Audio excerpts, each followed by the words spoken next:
So that's the squash. 2 cabbages up there. Spinach I need to come back and harvest and pick the leaves by hand. And potatoes that are going to come out because potatoes should come out. And I forgot, also 3 eggs that are just in my hand, making it weird. Oh, hello, spider. Hello. Well, this is full of worms and slugs and caterpillars. Pests and their pressure. So those 2 cabbages that were hanging on the fence, all that waste, which will go to the chickens, but like, that's beautiful.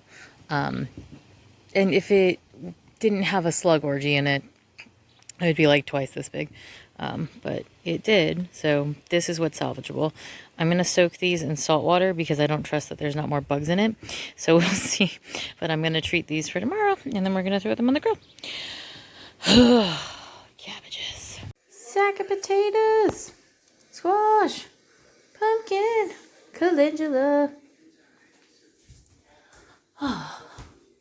And cabbages, which are hopefully getting bug-freed by soaking in some cold salt water. Because that is what I do to make the bugs go away. Hooray! So, minus the sack, we just got 1,470 grams, so almost 1.5 kilos, or 49 ounces, or 3 pounds. 1 ounce, I'm going to say this bag is probably 1 ounce. So 3 pounds of potatoes. We just got that volunteered in our pea patch.